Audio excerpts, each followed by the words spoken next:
Hello बच्चों, स्वागत है अपने YouTube चैनल शिवम क्लासेस में। हम क्लास 12 NCERT प्रश्नावली 3.1 का 5वां क्वेश्चन का सेकेंड पार्ट सॉल्व करेंगे। बहुत बेसिक से एक 3 क्रॉस 4 आव्यूह की रचना कीजिए। एक 3 क्रॉस 4 आव्यूह की रचना कीजिए जिसके अवयव निम्नलिखित प्रकार से प्राप्त होते हैं। दोस्तों, इसका फर्स्ट पार्ट हमने पिछले वीडियो में बता दिया। यदि आपने वो नहीं देखा तो जाके देख लीजिए, बहुत बेसिक से बताया। इसका सेकेंड पार्ट भी बताएंगे एकदम सिंपल से।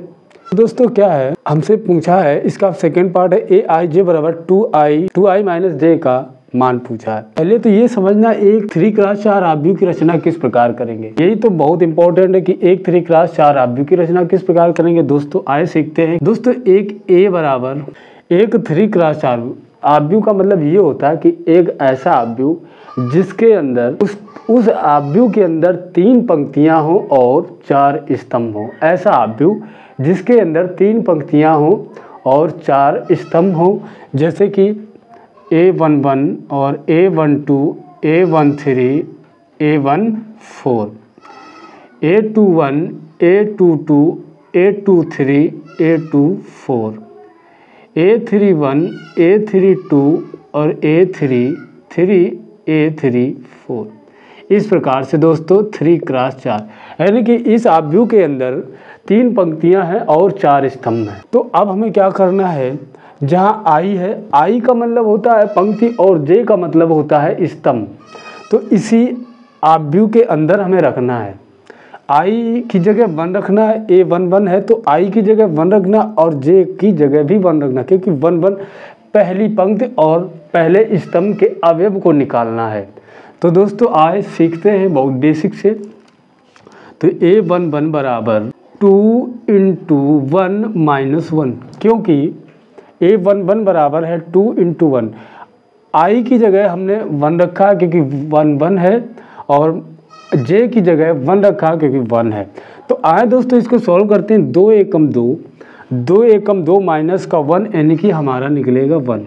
ठीक, इसी प्रकार A12 जब निकालेंगे 2 × 1 - 2, 2 एकम 2 माइनस का 2 हो जाएगा तो ये हमारा 0 निकलेगा। और इसी प्रकार अब हम क्या करेंगे, A13 निकालेंगे। तो 2 × 1 - 3, 2 एकम 2 माइनस का 3 यानी कि माइनस का 1 निकलेगा। A14 निकालेंगे। जब A14 2 × 1 और माइनस का 4, 2 एकम 2 माइनस का 4 यानी कि माइनस का 2 निकलेगा। इसी प्रकार A21 जब निकालेंगे तो 2 × 2 माइनस का 1, 3 बचा। तो अब हम A22 जब निकालेंगे 2 × 2 माइनस का 2, 2 दूनी 4 माइनस 2 यानी कि हमारा 2 निकलेगा। ठीक, अब A23 जब निकालेंगे, A23 बराबर 2 × 2 माइनस का 3, 2 दूनी 4 माइनस का 1, माइनस का 3 कट गया यानी कि हमारा 1 बचा। अब इसी प्रकार अब हम इधर निकालेंगे A24 जब निकालेंगे तो 2 × 2 माइनस का 4, 2 दूनी 4 माइनस 4 यानी कि 0 आ गया हमारा। ठीक, अब क्या करेंगे, A31 जब निकालेंगे, A31 2 × 3 माइनस का 1, मतलब जहां अब आई है वहाँ 3 रखना और जहां जे है वहाँ 1 रखना, क्योंकि A31 का अवयव हमें निकालना है। तो 3 दूनी 6 होता है, 6 में -1 कम करेंगे तो हमारा 5 निकलेगा। A32 बराबर तो 2 × 3 माइनस का 2, 3 दूनी 6, 6 में -2 कम करेंगे तो हमारा ये 4 निकलेगा। और इसी प्रकार A33 जब निकालेंगे तो 2 × 3 माइनस का 3, 3 दूनी 6 में -3 करेंगे तो ये हमारा 3 निकलेगा। और A34 जब निकालेंगे तो 2 × 3 माइनस का 4, 3 दूनी 6 माइनस का 4 कम करेंगे तो हमारा 2 निकलेगा। दोस्तों इसी प्रकार A34 निकला गया। अब क्या करेंगे, इस आव्यूह को व्यवस्थित करेंगे। A बराबर हमारा निकला है क्या, अब A11 हमारा 1 निकला है तो A11 रखेंगे।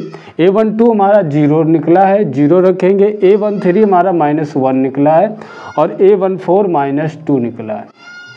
A14 या A14 है तो A14 हमारा -2, A14 की जगह हमने -2 रख दिया। हमें क्या करना है 21 हमारा 3 निकला है और A21 हमारा 3 निकला, A22 हमारा 2 निकला है और A23 1 और A24 0 निकला और A31 5 और A32 4 और A33 3 निकला है और A34 हमारा 2 निकला है। इस प्रकार से हम एक आव्यूह की रचना कर लेंगे, यही हमारा आंसर रहेगा। ठीक, आशा करता हूं दोस्तों बहुत बेसिक तरीके से समझाया है और समझ में भी आ गया होगा। दोस्तों चैनल पर नए हो तो चैनल को सब्सक्राइब कर लेना और वीडियो को लाइक कर देना, दोस्तों को शेयर कर देना, क्योंकि प्रत्येक वर्ष ऐसे क्वेश्चन एग्जाम में पूछे जाते। राधे राधे सभी को, जय हिंद।